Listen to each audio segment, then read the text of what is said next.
Welcome back to the channel. This is Lama Dawa Zangpo, and we're resuming our talk on Introduction to Tibetan Buddhist Meditation, Philosophy, and Practice. And this is part 2 of this evening's Dharma discussion. Tal, a beginning student, has, I think you have a question, Tal? Yes, so I've been meditating for 10 minutes consistently every day, and I wanted to bring it up a few minutes or something to that effect. And I was thinking I either could add more time to my session or I can have a full secondary session.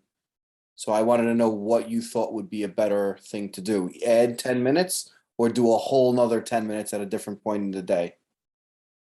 Yes. Yes. Of course, do both. That's the obvious answer, isn't it? Whatever works for you. I'm not going to say either is necessarily intrinsically superior, but whatever you make work for you. I guess I would say 2 short sessions is better than 1 longer one. It's in some ways, but each has its pros and cons. Well, not too many cons, each has its pros. So yes, add a couple minutes on for sure, because you get to work a little bit more with impatience or the mind getting restless, which is really valuable. And the other thing is, instead of just a once a day, 10-minute thing, and then 23 hours and 50 minutes of the rest of the day is not involved in meditation at all. It's nice to go back and dip your toe in the water repeatedly. So in this lineage, the Kagyu lineage, it is traditionally said that meditators should have short sessions, but should do them many, many times, which means this is skillful. Every time you get in your car, not kidding, every single time you get in your car, even if you just ran into the convenience store and you come back, or you pumped some gas and you get into the car, before you turn the key, just take 2 minutes. Just sit there for 2 minutes and summon mindfulness, or just tune into your breath. And you think, well, 2 minutes is not even worth it. It's such a short amount of time. That's not true. And that's not the way to think about it. You think every minute of meditation is a minute well spent. And you can do that. You can do this 10, 15, 30 times a day. Just stop. Give yourself permission. This is mindfulness, is also being mindful of the notion that you have these momentary opportunities. It's just starting to click into your mind that, oh yeah, I can do this. I can do a little mini session, a little mini practice.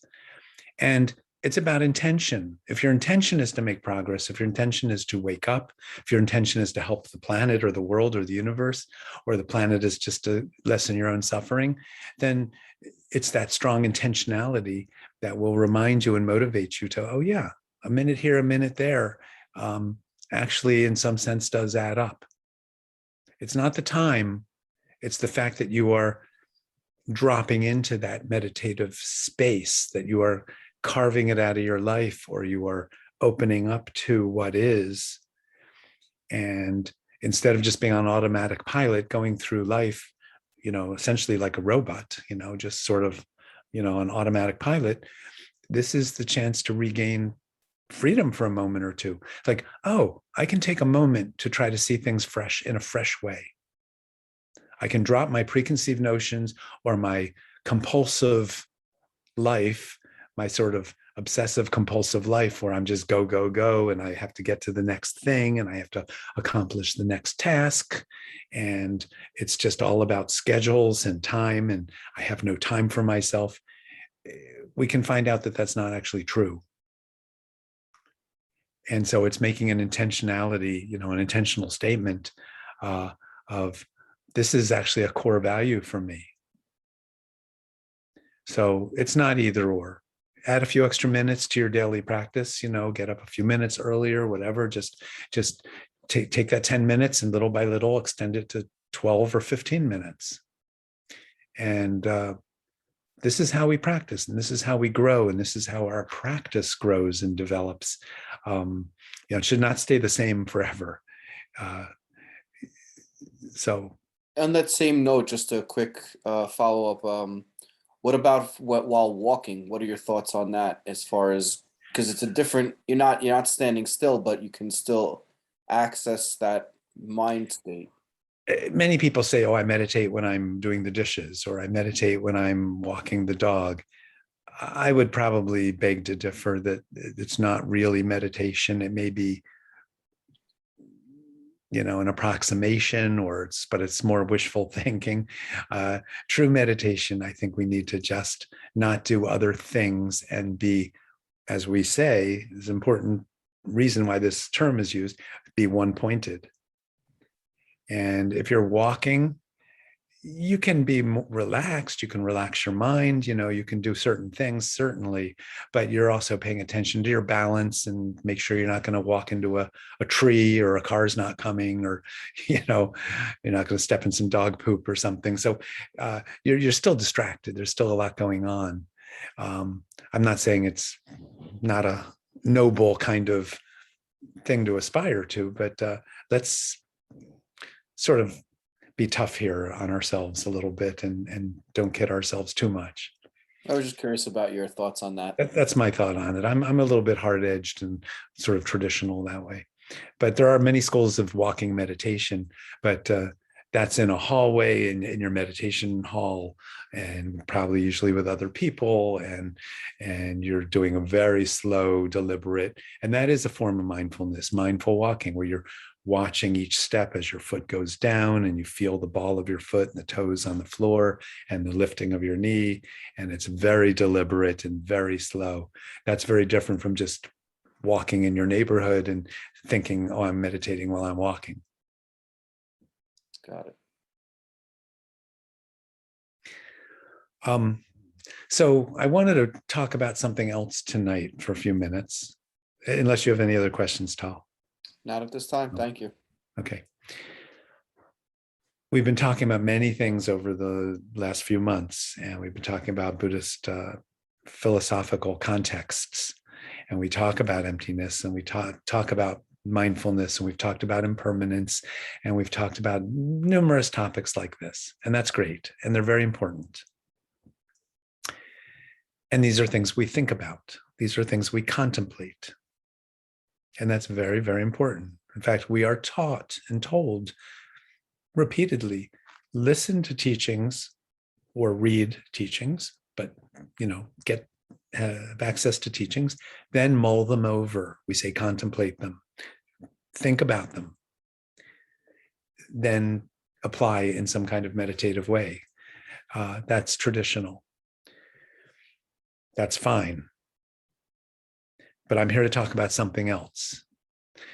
So just to backtrack a little bit further, we are Western people, most of us that are watching this, and we're smart and we're educated, and we have access to all kinds of information online and so on. So we're pretty well developed, most of us, intellectually. And we all know about IQ, our intelligence quotient, but some of us have heard of something called the EQ, our emotional intelligence. And what I want to say is that Buddhism is as much about the heart as it is about the mind. And in fact, I might go so far as to say it's more important about the heart. The heart is more important than the mind, which many people might object to, but I will stick to my guns. This is a heart-centered practice. It's not either or. We need to have clarity in our mind. There's no doubt. We need to have clear understanding. There's no doubt. We should study to the extent that we're capable and have time and access and interest. Yes. But this is not a path where the mind is going to free you in terms of your intellect. Not alone. There is a relationship between the heart and the mind. And in fact, in the Tibetan tradition, it is said that the mind resides here in the heart center, in the heart chakra. What meditation and Buddhist practice and Buddhist training and Buddhist teaching will do and should do and will do is open our hearts. Yes, it opens our mind. It sharpens our intellect. Extremely important. We want to be sharp, bright, clear, present, but not in a way that it neglects or forgets about the importance of this. And what is this? This is what connects us with all other beings, with all life forms throughout this vast universe, and every being we share this beautiful planet with. And to have a heart that cares, to have a heart that feels, to have a heart that's open and sensitive.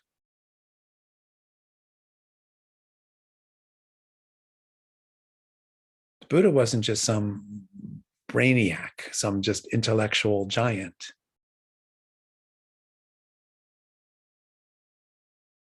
Being a complete human being and being a fully developed human being, which is really what we're talking about.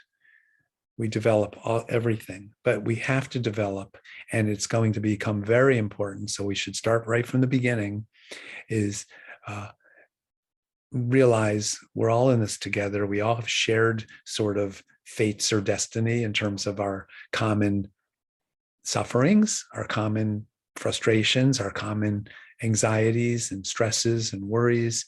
We all want happiness. We all want to feel safe. This is universal, not just among human beings, but among the animal realm and all beings. And we should never forget that. And in fact, part of the Buddhist path is not just about meditating, it's about cultivating the heart, cultivating empathy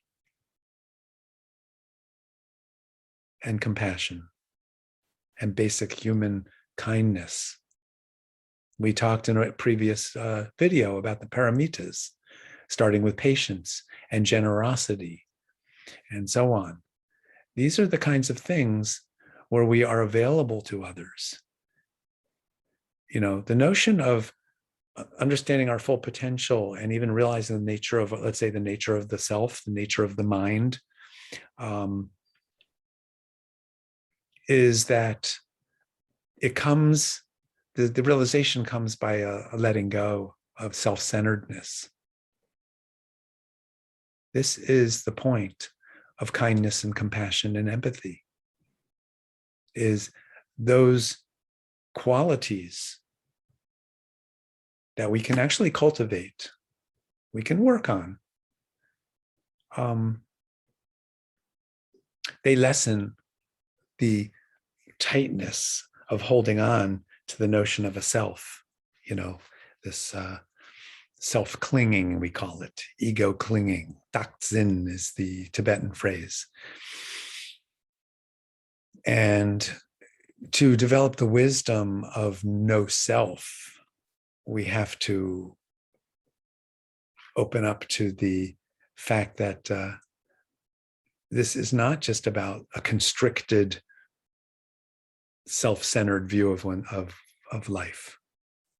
That's just all about me, because that's reinforcing and reifying or solidifying the self.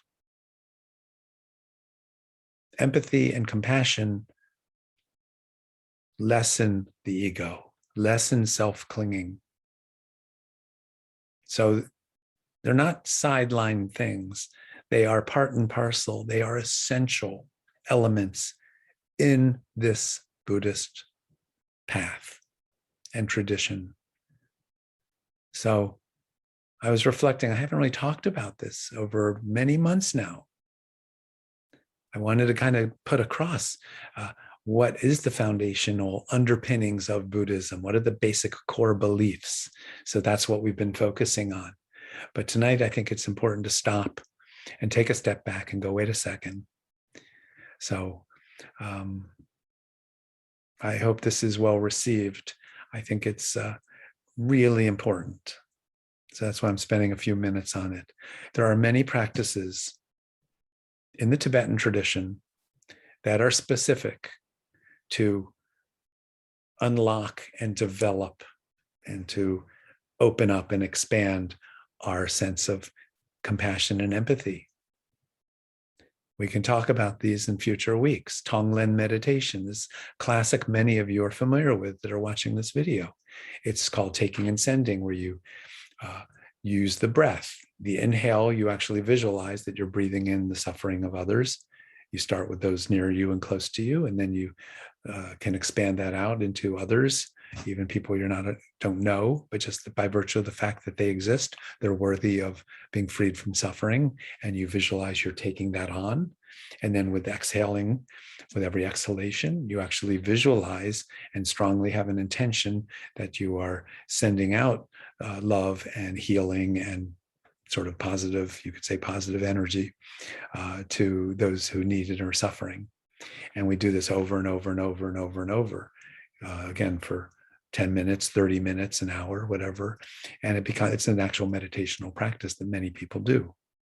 And there are others. We have many things. Many of you have heard the mantra Om Mani Padme Hum, which is the mantra of universal compassion. I'm not going to go into it right now. We don't have the time. But if people are interested in a future video, we can certainly talk about this. Many of you, again, are already very well familiar with this. But I'm cognizant of the fact that these videos that we're making here are pretty much geared towards beginners, people that I hope are stumbling into this, that are looking for some introductory kind of introduction to Buddhism. So that's why we're keeping things on a quite simple level at this stage. But please don't think that Buddhism is just for intellectuals and scholars and PhD candidates or something like that. Okay, this is for everybody, common, ordinary, normal people. And we all have it. I mean, what I've discovered is people are beautiful, are compassionate, are kind. It's often covered up, and life keeps us off balance, and life presents us with so many challenges, just paying the bills and so on and so forth, that we often forget. We close ranks, we circle the wagons to kind of protect ourselves. So again, this is a path of opening up. So that was the other thing I wanted to talk about tonight. Maybe I have time, a few minutes, to say one more thing, which is, again, a very big topic. But I feel it's important for me to say this. So I am teaching you, the viewers, to some extent, and those of you that are paying attention and coming back week after week and are taking some of this to heart, great. I appreciate it, and I hope it's really helpful. But I want to be clear about something. I'm not trying to just teach or introduce you to just some techniques and just some bare bones facts about meditation or about even Buddhist philosophy. We were just talking about the heart. So I have to say something further about the heart. And that is that when we meditate, at some point, if you're just a beginner, you don't even consider yourself a Buddhist, fine. Maybe you can just ignore what I'm about to say. But if you are, as you're getting deeper into this, so to speak, there's a word that's very important, and that word is prayer. And prayer means yearning. It means yearning for something. It means opening oneself up. It means learning how to appreciate, to be grateful, not just on the surface, but in a deep way, and to ask. So this is tricky because we're sophisticated people in this modern world and we don't believe in supernatural. And I'm not talking about supernatural, but I'm talking about having profound, deep intentionality that opens our heart, and that facilitates insights. That facilitates meditation. That facilitates the cultivation of empathy and compassion. Alexa, stop. Sorry. Now, prayer is not just some artificial thing. It has to be based on something. It's not blind faith. So I hope I have time to elaborate on this. This is not blind faith, but understanding the importance of our situation, sometimes even the futility of it, how difficult it is to be an embodied, dualistically existing human being with disease staring us in the face, old age staring us in the face, death, loss of our loved ones, all the core stuff that the Buddha taught about. We call it unsatisfactoriness or suffering. It's challenging and difficult and painful and horrible stuff. And most of us don't want to go there at all. Just teach me how to meditate. That's all I need. And that's available. To follow this path in a deeper way, as I said before, it's not a hobby. If it's a hobby for you, fine, ignore what I'm saying. You will anyway. But if you really take this path seriously, in the sense of you really value it and realize that it's got so much to offer us and can make a whole difference in our life and in future lifetimes, this notion of prayer is actually quite significant. Now, we can talk later about, well, what does that mean if it's not blind faith? You're telling me to pray, but you're not telling me why to pray or who to pray to or how to pray. Well, I think we do have to figure that out more or less for ourselves. But some sense of gratitude, some sense of real deep appreciation for teachings, traditions, the Buddha, where this comes from, how it's been upheld, how it's worked and proven itself generation after generation. It's quite amazing. I think if we don't have some deep, profound gratitude or appreciation for what this is and what we're being given, and this is not just a set of ordinary tools. That's my point. Meditation is not just some tools to kind of work with the mind. This is fundamentally plumbing the depths of reality itself. If we're really going to kind of take a bigger, lofty view of this. And therefore, this is not just like worldly information of going to a university and taking some graduate course in something, philosophy or whatever. This is fundamentally different than that. So at least from the tradition that I'm experienced with, this Tibetan Buddhist tradition and a particular lineage and set of teachings and teachers, there is something of inestimable value. And unless we really appreciate it, we're not going to stick with it. It's not going to stick. We're going to just be one of those people that made it a hobby temporarily. We tried it. We can tell people in the future, oh yeah, I meditated. I tried that for a year or two, whatever. So I'm not teaching that kind of thing. I said in the very beginning, many months ago when we started these videos, I'm teaching Buddhist meditation and Buddhist philosophy, not just philosophy and meditation, Buddhist meditation, Buddhist philosophy. It's specific. There's a specific lineage. It's amazing. It's intact. It's still here. It's with us and accessible and available. And opening your heart is the important thing. If you cry occasionally, if you get goosebumps or a lump in your throat or the hair stands on the back of your neck because you stop and you actually get how profound or important this is, I say that's real practice. That's real practice. It's kind of like if you're watching a movie and you're moved to tears at the something that happens, some beautiful human experience, or even some animal being abused. That's our heart, not the mind, not the intellect. This is our heart. That's getting back in touch with something that what it really means to be a human being. To be a human being doesn't mean to be, have this frontal cortex, this well-developed brain. It means to have a heart. It means to have an open heart, an active heart, a living heart. And that is fundamentally crucial to Buddhism and to a real path of awakening. So I can only say these words.